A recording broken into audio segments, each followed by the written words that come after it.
नमस्कार, बहुत स्वागत है आप सभी का। आपके साथ मैं हूं सोनल सादकी के साथ। आप देख रहे हैं कर्नाटक में विधानसभा चुनाव में अब बजरंग बली की एंट्री हो गई है। दरअसल कांग्रेस ने अपने घोषणा पत्र में बजरंग दल और पीएफआई समेत नफरत फैलाने वाले संगठनों के खिलाफ कड़ी कार्रवाई का वादा किया।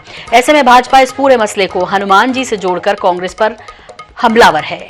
मंगलवार को प्रधानमंत्री नरेंद्र मोदी ने कहा कि ये दुर्भाग्य है कि कांग्रेस ने पहले श्री राम को ताले में बंद किया, अब कांग्रेस ने हनुमान जी को ताले में बंद करने का संकल्प लिया। वहीं इस बीच आपको बता दें कि ये आग जो हनुमान जी को लेकर भड़की, वो अब कर्नाटक से उठती हुई मध्य प्रदेश और छत्तीसगढ़ में भी महसूस हो रही है उसकी आंच। कांग्रेस पार्टी ने अपने मैनिफेस्टो में बजरंग बली को ताले में बंद करने का निर्णय किया है। पहले प्रभु श्री राम को ताले में बंद किया और अब जय बजरंग बली बोलने वालों को ताले में बंद करने का संकल्प लिया है। यह देश का दुर्भाग्य है कि कांग्रेस पार्टी को प्रभु श्री राम से भी तकलीफ होती थी और अब जय बजरंग बली बोलने वालों से भी तकलीफ हो रही है। भाइयों बहनों, बीजेपी कर्नाटका को देश का नंबर वन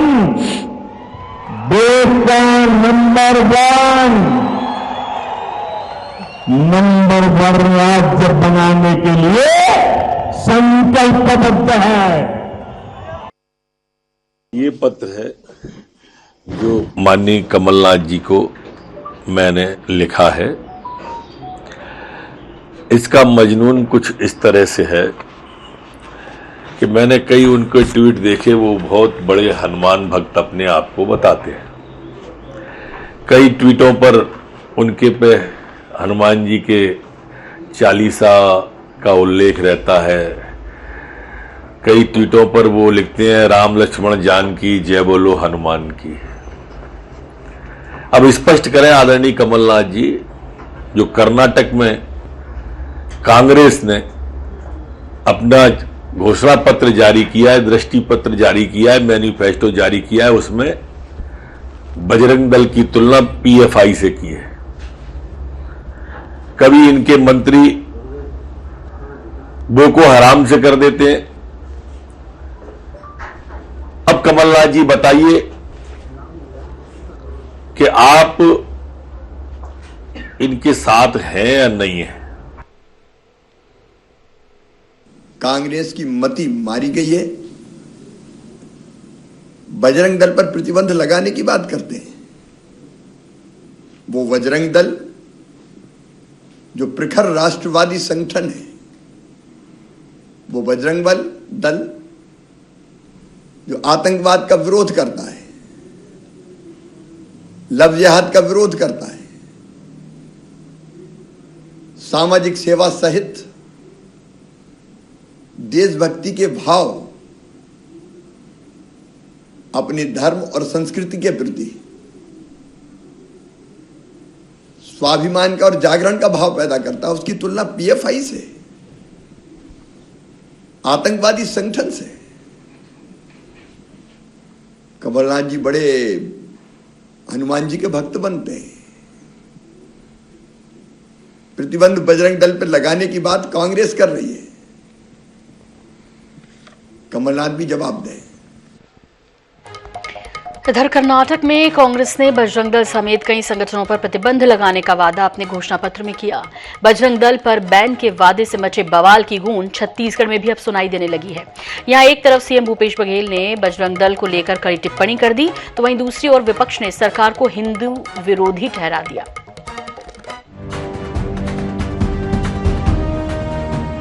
कर्नाटक चुनाव के लिए कांग्रेस कई तरह की घोषणाएं कर रही है। इनमें बजरंग दल समेत कई संगठनों पर प्रतिबंध लगाने की घोषणा भी शामिल है। बजरंग दल पर बैन के मामले में पीएम मोदी से लेकर भाजपा के कई नेताओं ने कांग्रेस पर तो हमला बोला ही, छत्तीसगढ़ में भी इसे लेकर सियासत तेज हो गई है। दरअसल बजरंग दल पर बैन को लेकर सीएम भूपेश बघेल ने कहा है कि कुछ लोग बजरंग बली का नाम लेकर गुंडागर्दी कर रहे हैं। यहाँ ऐसे लोगों को ठीक कर दिया गया है। फिर भी अगर शिकायत मिली तो इस पर विचार करेंगे।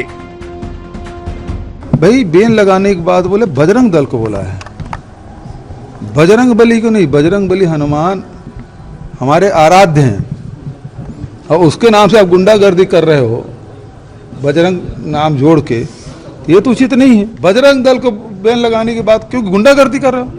यहाँ भी क्या कर रहे हैं? छत्तीसगढ़ में कम गुंडागर्दी कर रहे हैं, हम सब देख रहे हैं। बजरंग दल के सदस्य होने के नाते आपको ये अधिकार नहीं मिल जाता कि आप कानून में हाथ मिले। यदि कोई अपराध हुआ है तो अपराधी को सजा देने की प्रक्रिया है, संविधान में व्यवस्था है, पुलिस है, न्याय व्यवस्था है, सीधा एक्शन में। तो बजरंग दल के सदस्य होने के नाते आप कानून सीधा हाथ में ले लेंगे। दूसरी ओर सीएम की प्रतिक्रिया सामने आते ही भाजपा नेताओं ने कांग्रेस सरकार को हिंदू विरोधी ठहरा दिया। जो संगठन जो है वो धर्म का प्रचार करते हैं, हिंदू धर्म के साथ में जुड़े हुए हैं, उन सब पे प्रतिबंध लगाने का जो कांग्रेस का जो निर्णय है, जो संकल्प पत्र है, वो उनकी मानसिकता को दर्शाता है कि ये कांग्रेस पार्टी जो है वो तुष्टीकरण के मार्ग पे चल रही है। वो एक वर्ग को खुश करने के लिए देश के अंदर में कितनी भी अशांति फैल जाए, अराजकता फैल जाए, लेकिन वो कदम उठाएगी। ऐसा जो इनका जो सोच है कांग्रेस पार्टी का, एक विकृत सोच कहता हूं जिसको मैं। भूपेश बघेल जी, पहले नक्सलाइटों को तो कंट्रोल कर लो। पूरे देश में जो आतंकवादी संगठनों से जुड़े हुए लोग हैं वो छत्तीसगढ़ से पकड़े जाते हैं। अरे बजरंग बली के जो भक्त हैं उनको आप क्या रोकेंगे?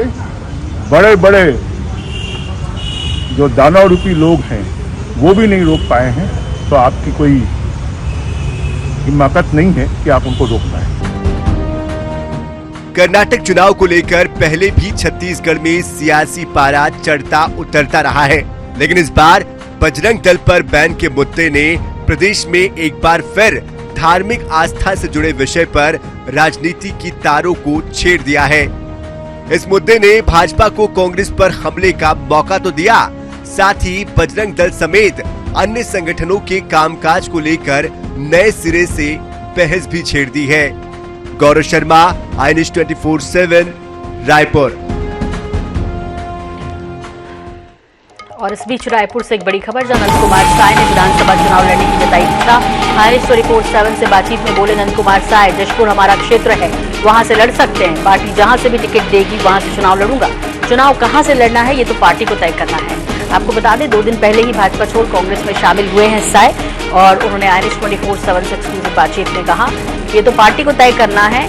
उन्होंने INS 24/7 से बातचीत करते हुए कहा कि चुनाव लड़ने के इच्छुक है और जहां से हैं, जिस क्षेत्र से हैं, जाहिर तौर पर वहीं से चुनाव मैदान में उतरेंगे।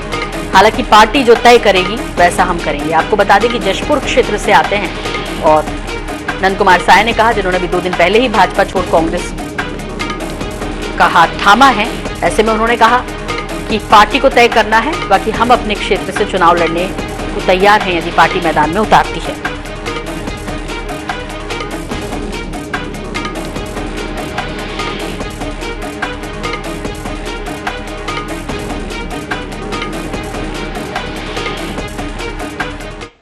वरिष्ठ नेता नंद कुमार साय, इन्होंने हाल ही में भाजपा छोड़कर कांग्रेस का दामन थामा है।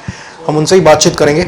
सर, कांग्रेस में अब शामिल हो गए हैं, अब किस तरह आप काम करेंगे? जनता की सेवा किस रूप में आप करना चाहेंगे? जैसा हम पहले करते थे, आम लोगों के लिए, गरीबों के लिए, असहाय लोगों के लिए, जनजाति वर्ग के कमजोर तबकों के लिए, उसी दृष्टि से करेंगे।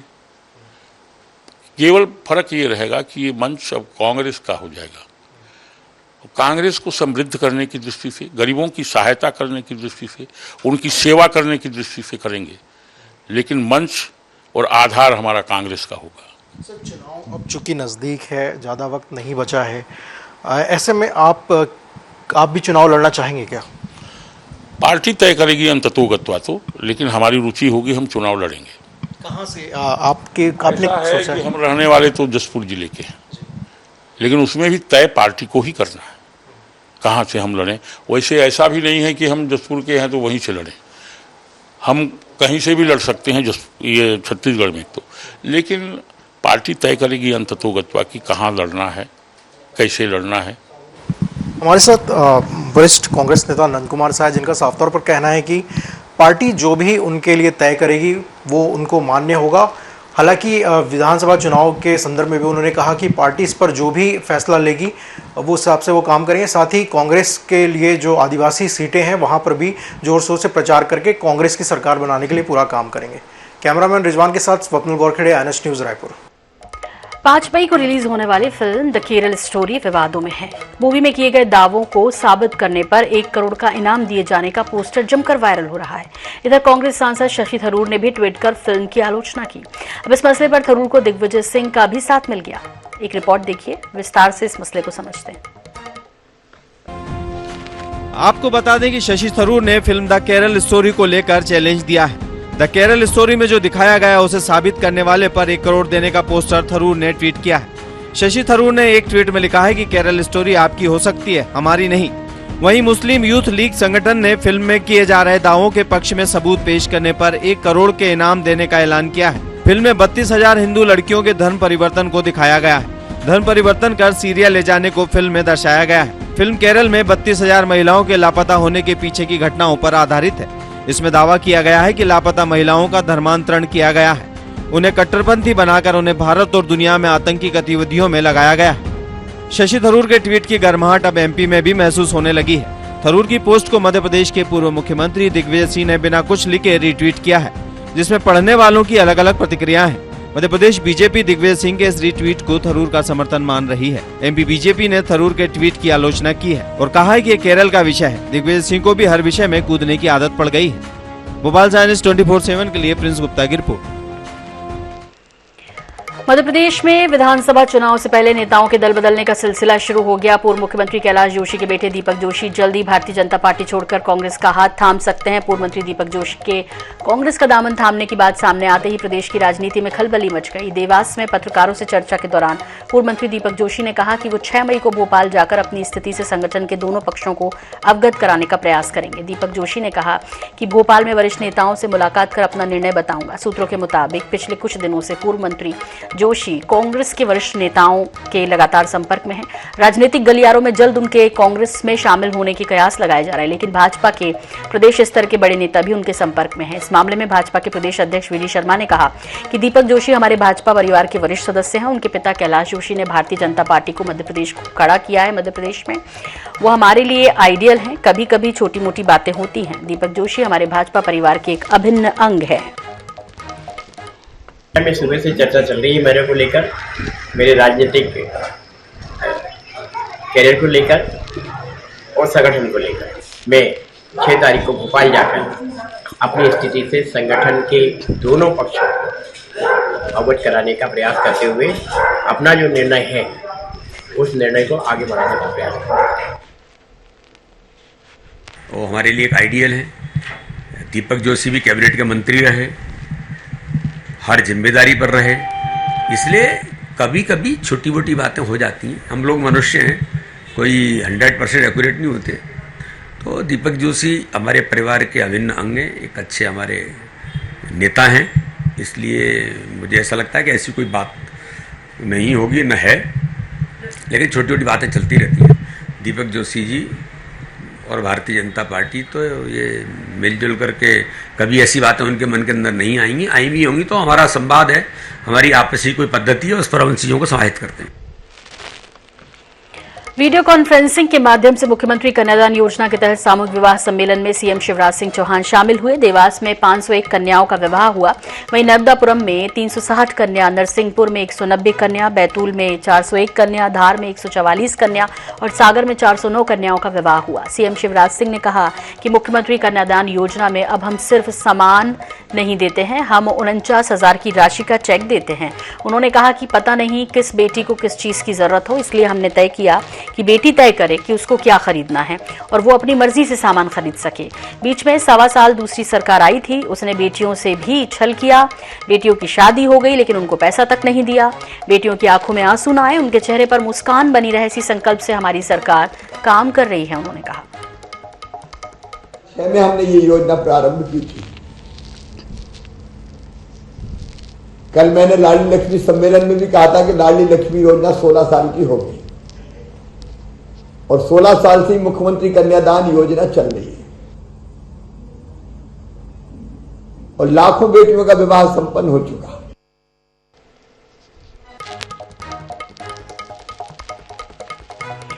दमोह के तेजगढ़ में पूर्व मुख्यमंत्री कमलनाथ ने पत्रकारों से बातचीत की। उन्होंने कहा कि प्रदेश आज पूरी तरह से अस्त व्यस्त है। आज यहां महिलाएं सुरक्षित नहीं है। मध्य प्रदेश महिलाओं पर हो रहे अपराध में नंबर 1 है। शिवराज अपने 18 वर्षों का हिसाब नहीं दे पा रहे। मुख्यमंत्री ने 22,000 घोषणाएं की हैं। जहां जाते हैं वहां घोषणा कर नारियल फोड़ देते हैं। कमलनाथ ने कहा कि कर्नाटक मामले पर सुप्रीम कोर्ट ने स्पष्ट किया, जो व्यक्ति या संस्था समाज में नफरत या विवाद पैदा करता है उन पर सख्त कार्रवाई होनी चाहिए। कमलनाथ ने कहा कि पहले मुख्यमंत्री शिवराज सिंह चौहान को अपने 18 वर्षों का हिसाब देना चाहिए। मैं बदल नहीं सकता और वैसे ही रहूंगा। जनता शासन मुझे करना चाहिए, मुझे ये भाजपा नेताओं से सर्वोच्च। इधर आपको बता दें कि हाईकोर्ट की फटकार के बाद मध्य प्रदेश में हड़ताली डॉक्टर्स ने तत्काल बैठक बुलाई है। हड़ताली डॉक्टर्स संगठन के पदाधिकारियों के साथ बैठक कर रहे हैं। हड़ताल खत्म होगी या जारी रहेगी, इसका फैसला कोर ग्रुप के सदस्यों के साथ राय मशवरा के बाद ही होगा। फिलहाल डॉक्टरों ने काम पर लौटने से इनकार कर दिया है। और इसी के साथ बुलेटिन में फिलहाल इतना ही। दीजिए इजाजत, नमस्कार।